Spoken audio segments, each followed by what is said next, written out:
Hello guys, welcome back my YouTube channel friend Bhanupriya creation YouTube ಚಾನಲ್ಗೆ ನಿಮಗೆಲ್ಲರಿಗೂ ಸ್ವಾಗತ ಮತ್ತು ಸುಸ್ವಾಗತ. ಸೊ ಗಾಯ್ಸ್, ಇವತ್ತಿನ ವಿಡಿಯೋದಲ್ಲಿ ನಾನು ನಿಮಗೆ ಚಿಕನ್ ಕಬಾಬ್ನ ಯಾವ ರೀತಿ ಮಾಡೋದು ಅಂತ ತಿಳಿಸ್ತಾ ಹೋಗ್ತೀನಿ. ಒಂದೇ ಥರ ತಿಂದು ಬೇಜಾರಾಗಿರುತ್ತೆ. ಈ ಥರ ಒಂದು ಸಲ ಟ್ರೈ ಮಾಡ್ಕೊಳ್ಳಿ. ಮನೆಯಲ್ಲಿರುವಂತಹ ಪದಾರ್ಥನ ಉಪಯೋಗಿಸ್ಕೊಂಡು ಒಂದು ಸಲ ಟ್ರೈ ಮಾಡಿ ನೋಡಿ ಹೇಗೆ ಬಂತು ಅಂತ ಕಮೆಂಟ್ ಮೂಲಕ ತಿಳಿಸಿ ಫ್ರೆಂಡ್.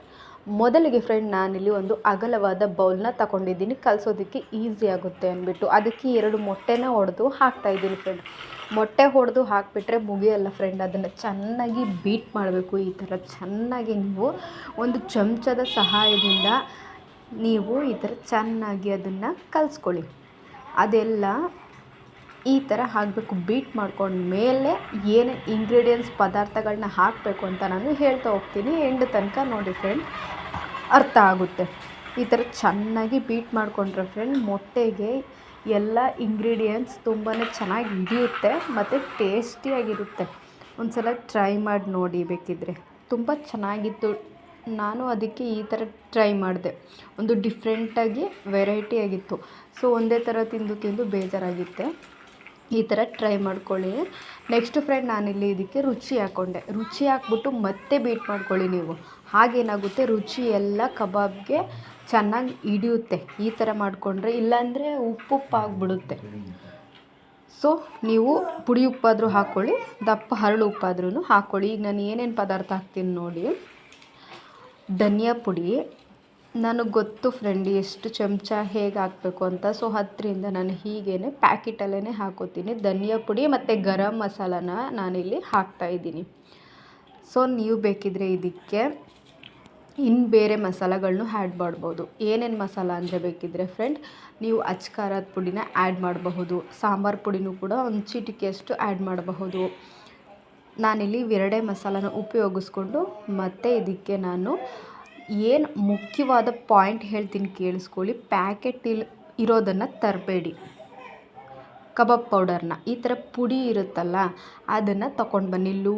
ಲೂಸ್ ಇರುತ್ತಲ್ಲ ಆ ಥರ ಪಟ್ಟಣದಲ್ಲಿ ಕಟ್ಟಿಸ್ಕೊಂಡು ಬಂದರೆ ಫ್ರೆಂಡ್, ಅದು ತುಂಬಾ ರುಚಿಯಾಗಿರುತ್ತೆ. ನೀವು ಒಂದು ಸಲ ಬೇಕಿದ್ದರೆ ತಂದು ಅಂಗಡಿಯಲ್ಲಿ ಉಪಯೋಗಿಸಿ. ಕಲರ್ ಕೂಡ ಚೆನ್ನಾಗಿರುತ್ತೆ. ರೆಸ್ಟೋರೆಂಟ್ ಕಲರ್ ಥರನೇ ಇರುತ್ತೆ ಫ್ರೆಂಡ್. ನೋಡಿ ಎಷ್ಟು ಕಲರ್ ಬಂದುಬಿಡ್ತು. ಯಾವ ಫುಡ್ ಕಲರು ಯೂಸ್ ಮಾಡೋದು ಅವಶ್ಯಕತೆಯೇ ಇರಲ್ಲ. ಈ ಥರ ನೀವು ಲೂಸು ಕಬಾಬ್ ಪೌಡ್ರು ತಂದು ಟ್ರೈ ಮಾಡಿ. ಸೊ ಕಲರ್ ನೋಡಿ ಎಷ್ಟು ಚೆನ್ನಾಗಿ ಕಾಣಿಸ್ತಾ ಇದೆ ಫ್ರೆಂಡ್. ಮತ್ತು ನಾನು ಇದನ್ನು ಚೆನ್ನಾಗಿ ಕಲಿಸ್ಕೊಂಡೆ. ಇಷ್ಟೇ ಫ್ರೆಂಡ್, ನಾನಿಲ್ಲಿ ಇದಕ್ಕೆ ಆಗ್ತಾ ಇರುವಂತಹ ಇಂಗ್ರೀಡಿಯೆಂಟ್ಸ್ ಸಾಮಗ್ರಿಗಳು. ನೆಕ್ಸ್ಟ್ ಫ್ರೆಂಡ್, ನಾನಿಲ್ಲಿ ಚಿಕನ್ನ ತೊಳೆದು ನೀರನ್ನ ಸೋರಿಸ್ಕೊಂಡು ಇಟ್ಟಿದ್ದೀನಿ ಫಸ್ಟೇ. ಅದನ್ನು ಇಲ್ಲಿ ಹಾಕ್ತಾಯಿದ್ದೀನಿ. ಅದ್ರ ಜೊತೆಗೆ ಫ್ರೆಂಡ್, ನಾನಿಲ್ಲಿ ಕರಿಬೇವಿನ ಸೊಪ್ಪನ್ನು ಹಾಕ್ತಾಯಿದ್ದೀನಿ. ಫ್ಲೇವರ್ಗೋಸ್ಕರ ಚೆನ್ನಾಗಿರುತ್ತೆ. ಸೊ ಕರಿಬೇವಿನ ಸೊಪ್ಪನ್ನು ಹಾಕ್ಬಿಟ್ಟು ಕಲಿಸ್ಕೊಂಡಾದ್ಮೇಲೆ ನಾನು ತೊಳೆದಿರುವಂಥ ಚಿಕನ್ನ ಆ್ಯಡ್ ಮಾಡಿಬಿಟ್ಟು ಚೆನ್ನಾಗಿ ಅದನ್ನು ಕೈನಲ್ಲಿ ನಾನು ಮಿಕ್ಸ್ನ ಮಾಡ್ಕೋತೀನಿ ಫ್ರೆಂಡ್. ಚೆನ್ನಾಗಿ ಕಲಸಿ ನೀವು ಬೇಕಿದ್ದರೆ 15 ನಿಮಿಷ ಇಟ್ಟು ಎಣ್ಣೆ ಕಾದ್ಮೇಲೆ ಚೆನ್ನಾಗಿ ಒಂದೊಂದನ್ನೇ ಬಿಡ್ತಾ ಹೋಗಬೇಕು ಫ್ರೆಂಡ್.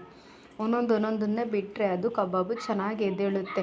ಒಂದೇ ಸಲ ತೆಗೆದು ಹಾಕಿಬಿಟ್ರೆ ಅದು ಎಲ್ಲ ಕಬಾಬ್ ಎಲ್ಲ ಅದು ಕಚ್ಕೊಂಡು ಚೆನ್ನಾಗಿ ಬರಲ್ಲ. ಒಂದೇ ತಾವು ಜಂಟಿ ಆಗಿಬಿಡುತ್ತೆ. ಸೊ ಒಂದೊಂದಾಗಿ ಬಿಡಬೇಕು ಕಬಾಬ್ನ ನೀವು ಎಣ್ಣೆಯಲ್ಲಿ ಫ್ರೆಂಡ್, ಆಗ ಚೆನ್ನಾಗಿರುತ್ತೆ. ಸೊ ಕಲರ್ ಅಂತೂ ತುಂಬ ಚೆನ್ನಾಗಿತ್ತು. ಸೊ ಅಷ್ಟೇ ಟೇಸ್ಟಿಯಾಗೋಯಿತು. ಎಲ್ಲ ಥರನೂ ಮಾಡಬಹುದು. ಡಿಫ್ರೆಂಟಾಗಿ ಮಾಡ್ಕೊಂಡು ತಿನ್ನಬಹುದು ಮನೆಯಲ್ಲಿ. ಸೊ ಇಲ್ಲಿ ನಾವು ಚಿಕನ್ ಕಬಾಬ್ ತಗೊಂಡ್ರೆ ಫ್ರೆಂಡ್, ಅದು 1 kg ತಗೊಂಡ್ರೆ 1 kg ಚಿಕನ್ನ ತಂದು ಮಾಡಿಕೊಂಡ್ರೆ 2 days ತಿನ್ನಬಹುದು. ಅದೇ ನಾವೇನಾದರೂ ಬೇಯಿಸಿರುವಂತಹ ಕಬಾಬ್ ತಗೊಂಡು ತಿಂತೀವಿ ಅಂದರೆ ಫ್ರೆಂಡ್, 1 ಟೈಮ್ ಕೂಡ ತಿನ್ನೋದಕ್ಕಾಗಲ್ಲ. ಆಯಿಲ್ ತುಂಬ ಜಾಸ್ತಿ ಇರುತ್ತೆ, ಹಾಗೆ ಚೆನ್ನಾಗಿ ಬೆಂದಿರೋದಿಲ್ಲ. ಸೊ ಅದಕ್ಕೆ ನನಗೆ ಇಷ್ಟ ಆಗಲ್ಲ. ಮನೆಯಲ್ಲೇ ಸ್ವಲ್ಪನೇ ಆದ್ರೂ ಈ ಥರ ತಂದು ಮಾಡ್ಕೊಂಡು ತಿಂದರೆ ಹೆಲ್ದಿ ಫುಡ್ನ ಸೇವಿಸಬೇಕು. ಸೊ ಹಾಗೇ ಅಲ್ಲಿ ಒಂದು ಸ್ವಲ್ಪ ಚೆನ್ನಾಗಿ ಬೇಯಿಸಿರಲ್ಲ, ತೆಗೆದು ನೋಡಿದ್ರೆ ಅದು ಪಿಚ್ಕ ಅಂತ ಇರುತ್ತೆ. ನನಗೆ ಇಷ್ಟನೇ ಆಗಲ್ಲ ಆ ಥರ ತಿಂದರೆ. ಸೊ ಅದಕ್ಕೆ ಮನೆಯೆಲ್ಲ ತರಿಸ್ಬಿಟ್ಟು ಮಾಡಿಬಿಡೋಣ ಅಂತ ಮಾಡ್ಕೊಂಡು ತಿಂದೋ ಫ್ರೆಂಡ್. ಈ ಥರ ಒಂದೊಂದಾಗಿ ಡೀಪ್ ಫ್ರೈನ ಮಾಡ್ಕೊಳ್ಳಿ. ನೋಡಿ ಕಲರ್ ಎಷ್ಟು ಹೆಂಗೆ ಕಾಣಿಸ್ತಾ ಇದೆ. ಸೊ ನಾವು ಚಿಕನ್ ತಗೊಬಂದು ಮಾಡ್ಕೊಂಡು ತಿಂದರೆ ಜಾಸ್ತಿ ಆಗುತ್ತೆ. ಅದೇ ಅಲ್ಲಿ ತೊಗೊಂಡು ತಿಂದರೆ 4-5 ಪೀಸ್ ಕೊಡ್ತಾರೆ ಕಬಾಬ್ ಅಷ್ಟೇ. ಸೊ ಅದಕ್ಕಿಂತ ಇದು ಒಳ್ಳೆ ಐಡಿಯಾ ಅಂತಲೇ ಹೇಳ್ಬೋದು. ಟೈಮು ವೇಸ್ಟ್ ಆದರೂ ಪರವಾಗಿಲ್ಲ, ಮನೆಯಲ್ಲಿ ಮಾಡ್ಕೊಂಡು ತಿನ್ನಿ, ಹೆಲ್ದಿಯಾಗಿರುತ್ತೆ. ಸೊ ಹೆಲ್ದಿ ಫುಡ್ನ ತಿನ್ನಬೇಕು, ನಮ್ಮ ಆರೋಗ್ಯನ ನಾವೇ ನೋಡ್ಕೋಬೇಕು ಫ್ರೆಂಡ್. ಸೊ ಈ ವಿಡಿಯೋ ನಿಮ್ಗೆ ಇಷ್ಟ ಆದರೆ ಲೈಕ್ ಮಾಡಿ, ಶೇರ್ ಮಾಡಿ, ಕಮೆಂಟ್ ಮಾಡಿ, ಸಪೋರ್ಟ್ ಮಾಡಿ, ಫ್ಯಾಮಿಲಿ ಫ್ರೆಂಡ್ಸ್ಗೆ ಶೇರ್ ಮಾಡಿ.